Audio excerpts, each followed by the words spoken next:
सभी साथियों को नमस्कार। आज के इस वीडियो में हम बात करेंगे रेलवे ग्रुप डी एग्जाम 2025 के लिए इंपॉर्टेंट क्वेश्चनों के बारे में।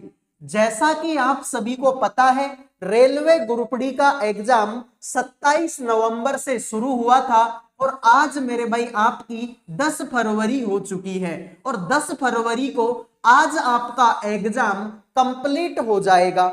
जैसा कि मैंने आप लोगों से प्रॉमिस किया था कि मैं लास्ट दिन तक आप लोगों को पढ़ाऊंगा, तो मैं अपने प्रॉमिस को पूरा कर रहा हूं और लास्ट के दिन भी मैं आप लोगों की क्लास ले रहा हूं। तो मेरे भाई वीडियो को लाइक कर दो, चैनल को सब्सक्राइब कर दो। लाइक सब्सक्राइब करने का कोई पैसा नहीं लगता। देखो मेरे भाई, दिए गए पैटर्न का ध्यानपूर्वक अध्ययन कीजिए और उस संख्या का चयन कीजिए जो इसमें प्रश्न चिन्ह को प्रतिस्थापित कर सकती है। सभी बच्चे बताएंगे इस सवाल का आंसर क्या होगा। इस क्वेश्चन मार्क की जगह पर इनमें से कौन सा ऑप्शन आएगा। अब एक चीज मैंने तुमको बताई थी कि छोटी छोटी संख्याओं से मिलकर बड़ी संख्या बनती है, तो ये बात तो सर आपने बता रखी है। तो ध्यान से देखो, 21 में से अगर मैं 15 घटा दूं तो सर 21 में से 15 घटाओगे तो 6 आंसर आता है। ठीक है, अगर मैं 6 को 7 से गुणा कर दूं तो 6 7 का कितना हो जाएगा, 42 हो जाएगा। बात तो सही है सर। ये आगे आ जाओ, 17 में से 9 घटाएंगे तो मेरे भाई 8 आता है। अगर मैं 8 को 7 से गुणा कर दूं तो 8 7 56 हो जाएगा। सर बात तो ये भी सही है। फिर मैं 25 में से 11 घटाऊंगा तो कितना आएगा, सर 14 आएगा। मैंने इसको भी 7 से मल्टीप्लाई किया, इसको भी 7 से मल्टीप्लाई किया, इसको भी अगर मैं 7 से गुणा करूंगा तो मेरे भाई 14 गुणा में 7 कितना होता है, आप बोलोगे 98 होता है। इसका मतलब जिन्होंने बी आंसर दे दिया उनका सही है, बाकी सभी का ये सवाल गलत हो चुका है। उम्मीद करूंगा मेरे भाई ये सवाल आपके समझ में आ गया होगा। आइए अगले सवाल पर बढ़ते हैं। एक सेकंड भाई, ठीक है, कैमरे की सेटिंग खराब हो गई, आ जाओ फिर। देखो अगला सवाल आपके सामने है।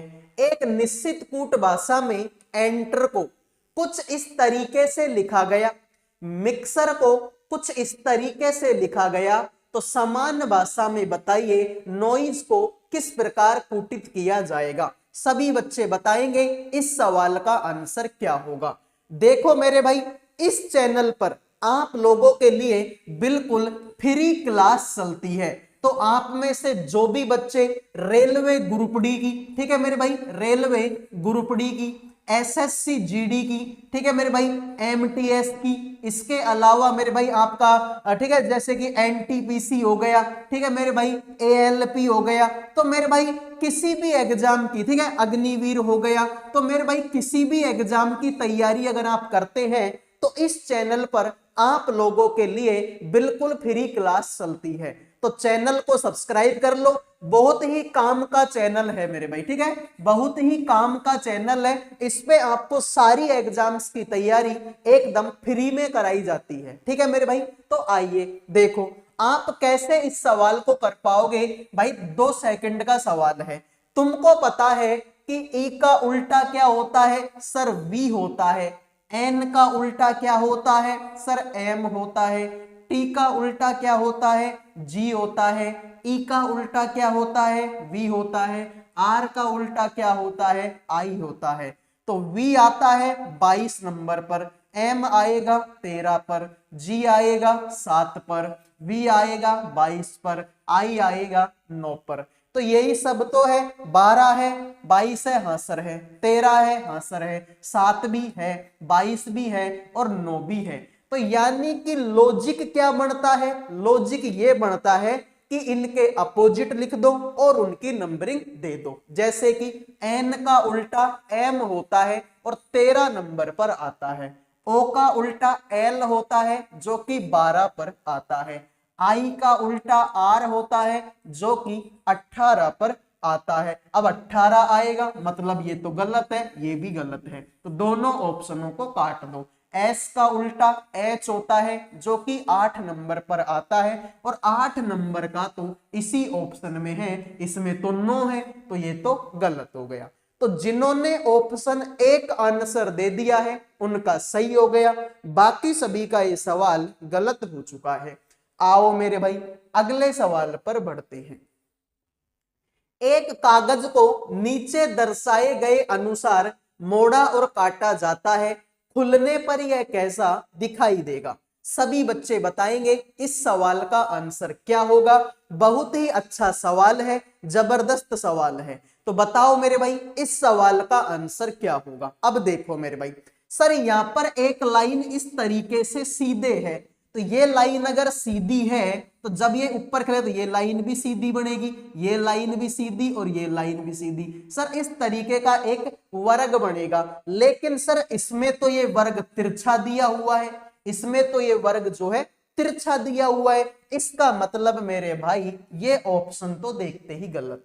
मेरे दोस्त इसका मुंह, इस जो तीर का चिन्ह है इसका मुंह किधर की तरफ है? सर सेंटर की तरफ है, केंद्र की तरफ है। तो जब इसको चाहे तुम इधर को खोल लो चाहे इधर को खोल लो, इसका मुंह हमेशा किधर को ही आएगा, इस केंद्र की तरफ ही आएगा। लेकिन इसमें तो ये मुंह जो है इनके बाहर की तरफ चले गए, ये गलत हो गया। इसमें मेरे भाई एक नीचे आ गया एक ऊपर चला गया, ये भी गलत, ये बिल्कुल सही है।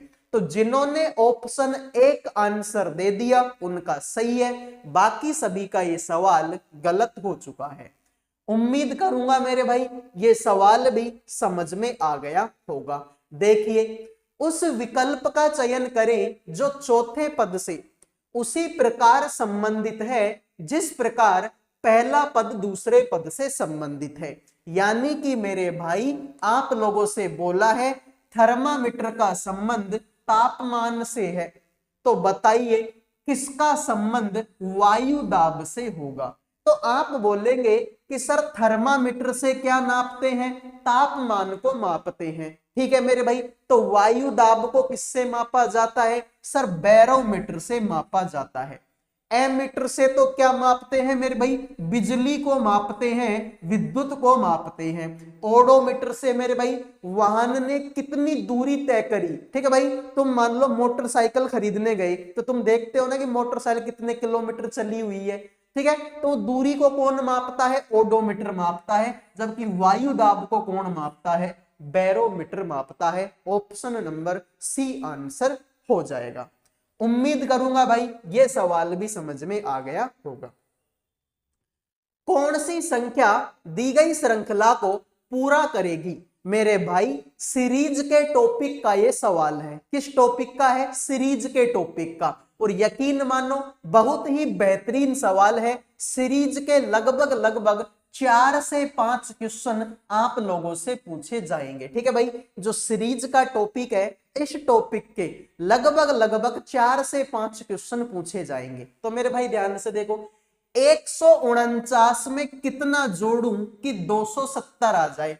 तो आप बात करेंगे सर इसमें आप जोड़ दो, देखो कितना मेरे भाई 270 है ना ये, तो 70 और 50 120 यानी कि 121 इसमें जोड़ दो। ठीक है, 270 में कितना जोड़ूं कि 414 हो जाए? तो 30 40 यानी कि मेरे भाई 144 जोड़ दो। ठीक है, 414 में कितना जोड़ूं कि 583 हो जाए?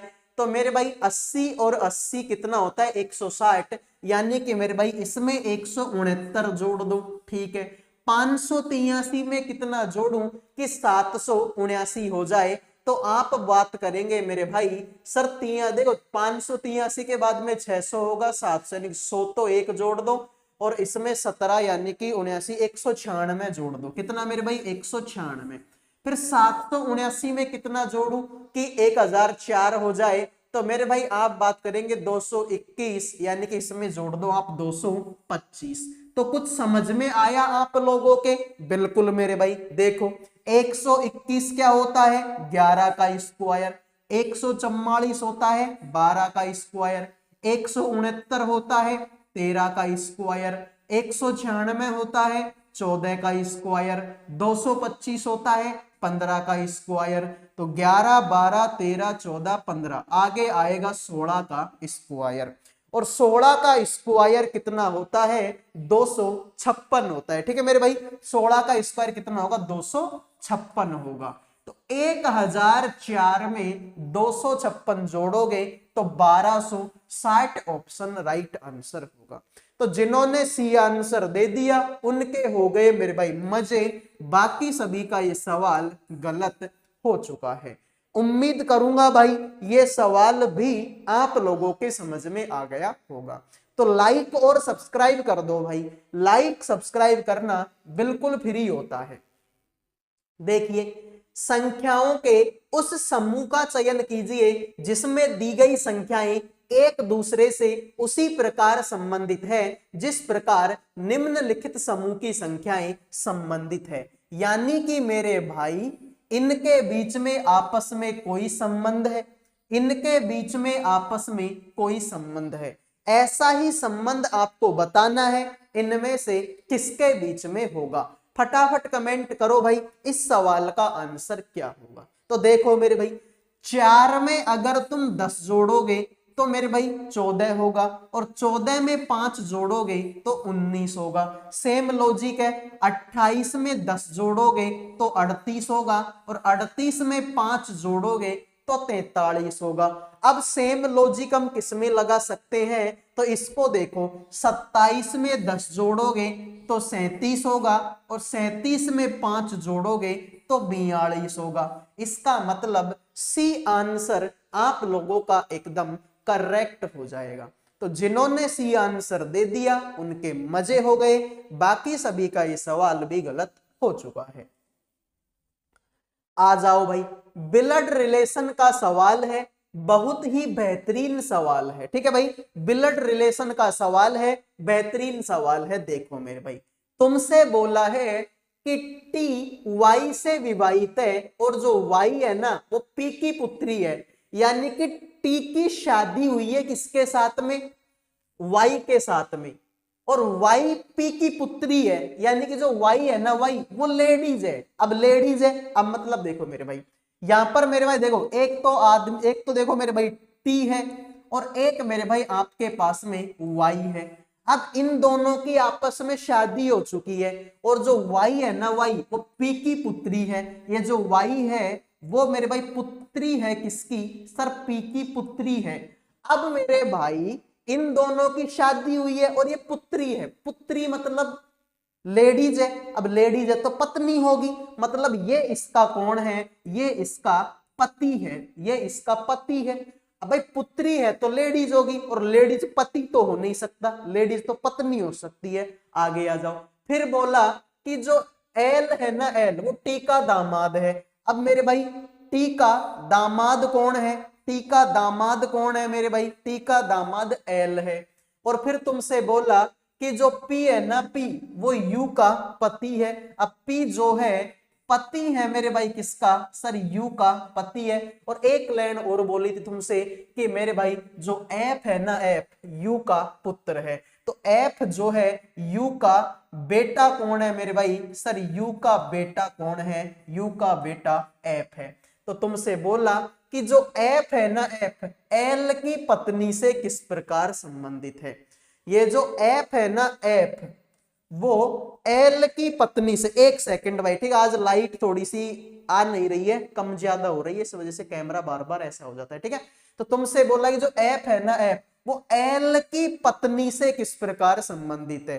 एल की पत्नी। अब एल की भी कोई क्या होगी मेरे भाई? पत्नी होगी। तो अब तुम देखो मेरे भाई, मान लो कि ये मैं हूं, अब ये पति है मतलब ये पत्नी होगी, तो ये मैं हूं तो ये मेरी मम्मी है, मेरी मम्मी के पति मतलब मेरे पापा, मेरे पापा की बेटी मतलब मेरी बहन, मेरी बहन के पति मतलब मेरे जीजा, मेरे जीजा के दामाद, मेरे जीजा के दामाद यानी कि मेरे जीजा के दामाद और मेरे भाई उसकी पत्नी, तो मेरे जीजा की बेटी है ये, तो मेरे जीजा की बेटी तो मेरी क्या लगेगी? ठीक है मेरे भाई, मेरे जीजा की बेटी मतलब मेरी क्या लगेगी, तो मैं उसका मामा लगूंगा। अब मामा तो ऑप्शन में नहीं है मेरे भाई, मामा ऑप्शन में नहीं है तो तुम अंकल कर सकते हो, ठीक है भाई, मामा ऑप्शन में है ही नहीं। एल की पत्नी, भाई देखो ये एल की पत्नी है, अब ये इसका दामाद है और ये इसकी पत्नी, तो दामाद है, दामाद की पत्नी कौन होगी, इसकी बेटी तो होगी। अरे इसकी कोई बेटी होगी तभी तो इस, देख मान लो ये इसकी बेटी है और इसकी बेटी की शादी जिससे हुई होगी वही तो इसका दामाद लगेगा, ठीक है भाई, तो यहां तक तो ठीक है।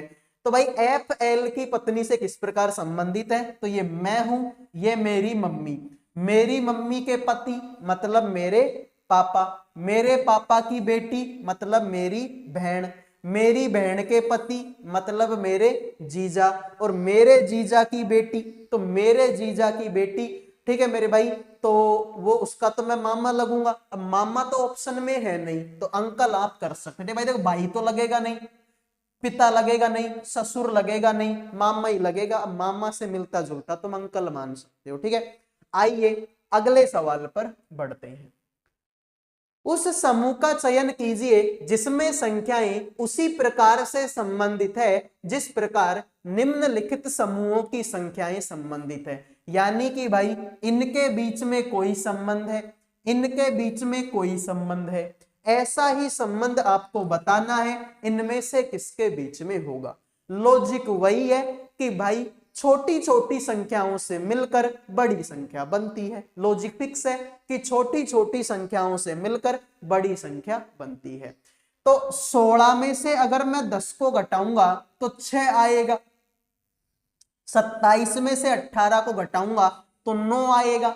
लेकिन सर हमको 25 और 64 लाना है, तो 6 में से 1 घटा दूं 5 आएगा, और 5 का स्क्वायर 25 होता है। 9 में से 1 घटा दो 8 आएगा, और 8 का स्क्वायर 64 होता है। अब ऐसा मेरे भाई देखो परफेक्ट स्क्वायर तो यही है, परफेक्ट स्क्वायर तो 36 ही है। देखो 58 में से 51 घटाऊंगा तो 7, 7 में से 1 कम करूंगा तो 6, और 6 का स्क्वायर 36 होता है।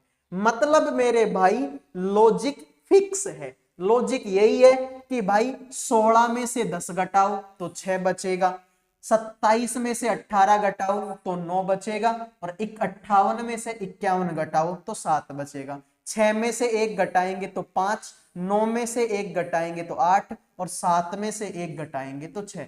5 का स्क्वायर 25 होगा, 8 का स्क्वायर 64 होगा, और 6 का स्क्वायर 36 होगा।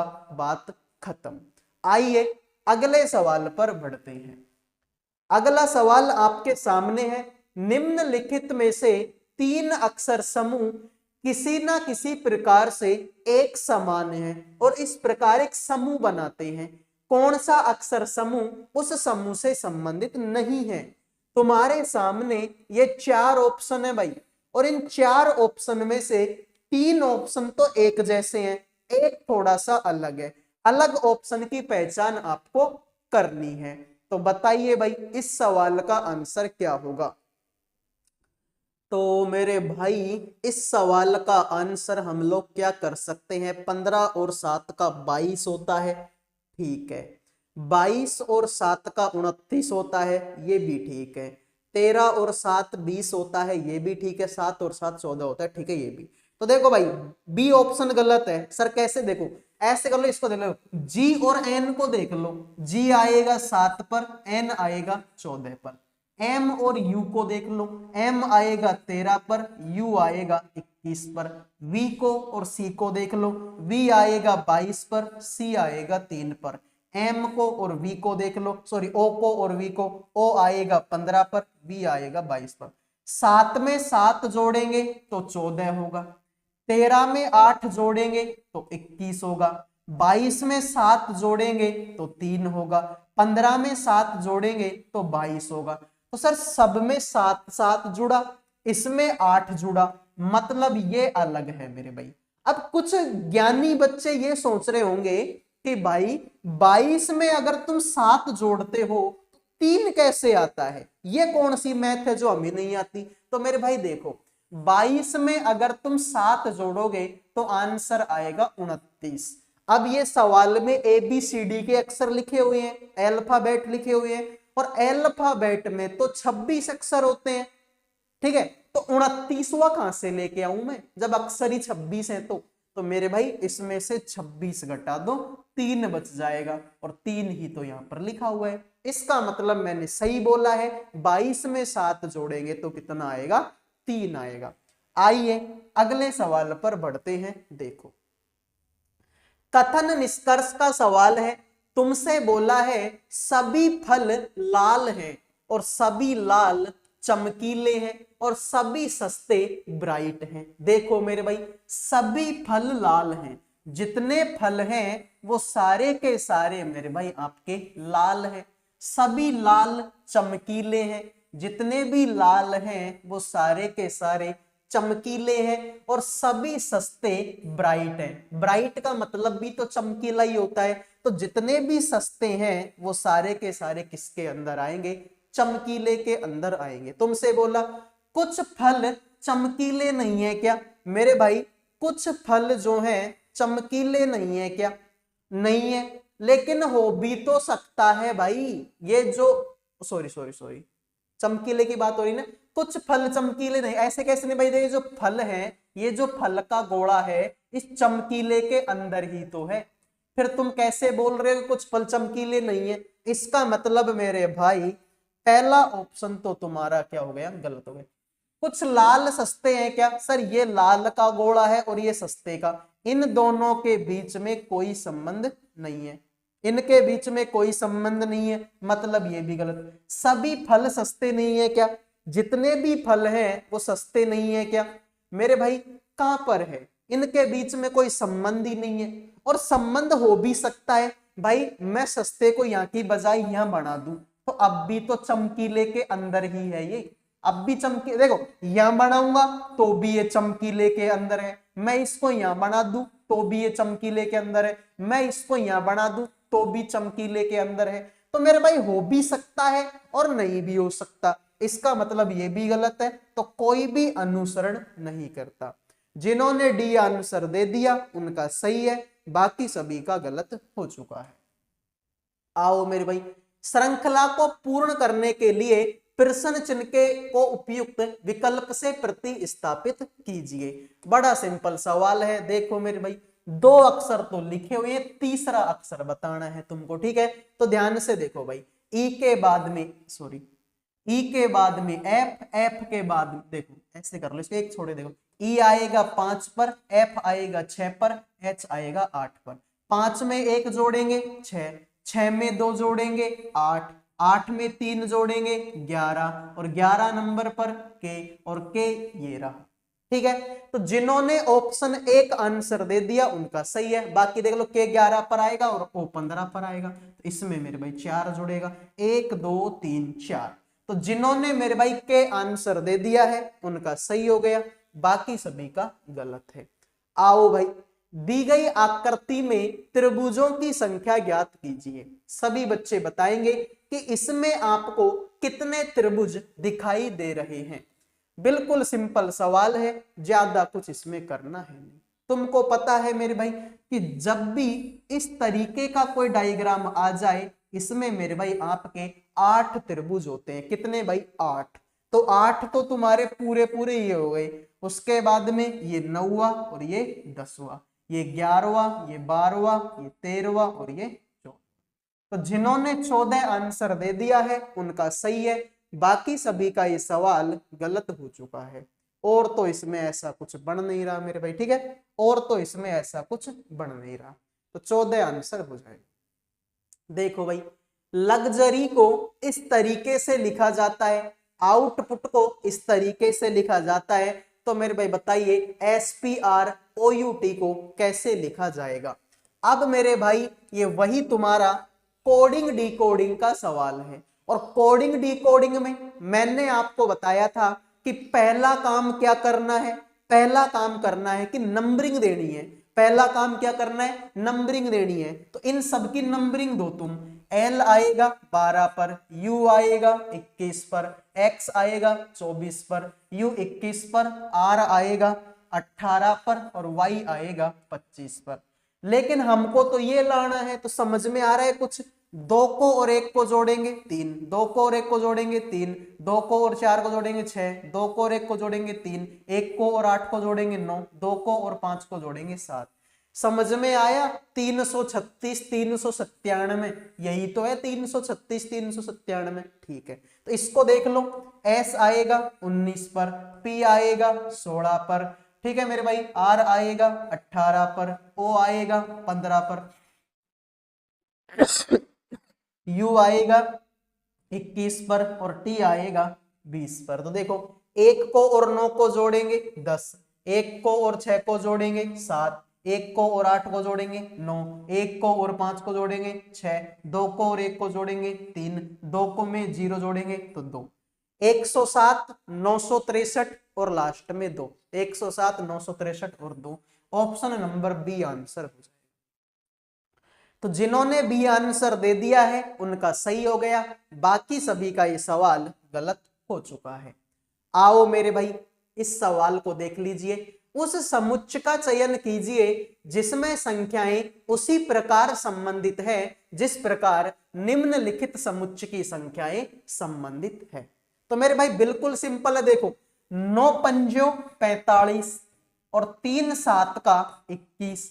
अब मुझे तो 12 लाना है, तो 5 में अगर मैं 7 जोड़ दूं तो 7 और 5 12 होगा, 7 में अगर 7 जोड़ दूं तो 7 और 7 14 होगा। अब इसमें देख लो मेरे भाई 11 और 7, ठीक है 8, तो इसको देख लो 10 8 का 80 और 8 में 7 जोड़ दूं तो 15 होगा, बात खत्म। ठीक है भाई, तो बिल्कुल सिंपल सवाल था, कुछ भी नहीं करना था। 9 का भाग 9 पंजों 45, 5 बर गया, 3 7 का 21, 7 बर गया, 7 में 7 जोड़ेंगे तो 14, 5 में 7 जोड़ेंगे तो 12। यहां पर भी 10 8 का 80 और 8 में 7 जोड़ेंगे तो 15। तो जिन्होंने सी आंसर दे दिया है उनका सही हो गया, बाकी सभी का सवाल गलत हो चुका है। इसको देख लो मेरे भाई, कथन और निष्कर्ष का सवाल है, ये भी आसान है मेरे भाई। ठीक है, देखिए तुमसे बोला है सभी बीन बैग कुर्सियां हैं, सभी कुर्सियां काउच हैं और सभी काउच आपके सोफे हैं। तो मेरे भाई देखो जितने भी बीन बैग हैं वो कुर्सियां हैं, यानी कि जितने भी बीन बैग हैं वो सारे के सारे क्या हैं, वो सारे के सारे आपके कुर्सी हैं। ठीक है भाई, फिर सभी कुर्सी काउच है, जितनी भी कुर्सी हैं वो सारी की सारी क्या है, वो सारी की सारी काउच है, और सभी काउच आपके सोफे हैं, जितने भी काउच हैं वो आपके क्या है, वो आपके सोफे हैं। अब सवाल को देखो, तुमसे बोला कुछ सोफे काउच है क्या, तो मेरे भाई देखो सोफे का गोला इतना बड़ा है और काउच का गोला इतना सा है, लेकिन इसके अंदर है ये बात कन्फर्म, इसके अंदर भाई ये इतना बड़ा और ये इतना सा, इसका मतलब कुछ ना कुछ हिस्सा तो है जो इसके अंदर है। बात तो सर तुमने एक नंबर बोल दी, इसका मतलब पहली लाइन तुम्हारी सही है। कुछ काउच बीन बैग है क्या, वही बात है मेरे भाई, देखो काउच का गोला इतना बड़ा, बैग का गोला इतना सा, तो ये इसके अंदर ही तो है, इसका मतलब सर ये बात भी तुम्हारी सही है। सभी काउच बीन बैग है क्या, अब ये गलत है मेरे भाई, देखो काउच का गोला इतना बड़ा है, काउच का गोला तो इतना बड़ा है और बैग का गोला इतना सा है, तुमसे बोलो सभी काउच बीन बैग है क्या, भाई इतना मोटा काउच इस बीन बैग के अंदर कैसे आएगा, ये तो बेचारा छोटा सा है। ठीक है भाई, इसका मतलब ये गलत है। अगर ये उल्टा होता ना कि सारे बैग मेरे भाई आपके काउच है, तो बिल्कुल मेरे भाई जो बैग है ना, बैग वो तो काउच के अंदर है, तो ये बात तो सही हो जाती। और मेरे भाई बैग छोटा भी है, काउच आपका बड़ा है, तो बड़े के अंदर तो छोटा आ सकता है, छोटे के अंदर बड़ा आ सकता है क्या, भाई मान लो मेरे पापा की शर्ट तो मैं पहन सकता हूं, क्या मेरी शर्ट को मेरा पापा पहन सकता है कि नहीं पहन सकता, यानी कि मेरे भाई काउच का बड़ा है, बैग का छोटा, ये बड़ा वाला घोड़ा इसके अंदर नहीं आ सकता, तो सभी काउच बीन बैग है, नहीं है सर, तो पहला दूसरा सही है, इसका मतलब केवल निष्कर्ष 1 और 2 तुम्हारे सही है। तो ये थी आज की क्लास, उम्मीद करूंगा ये क्लास आपको पसंद आई होगी, और कट ऑफ का वीडियो मैं जल्दी आपके लिए लेकर आऊंगा, क्योंकि भाई एग्जाम अब खत्म हो चुके हैं। तो अगले वीडियो में मिलेंगे। जय हिंद, जय भारत।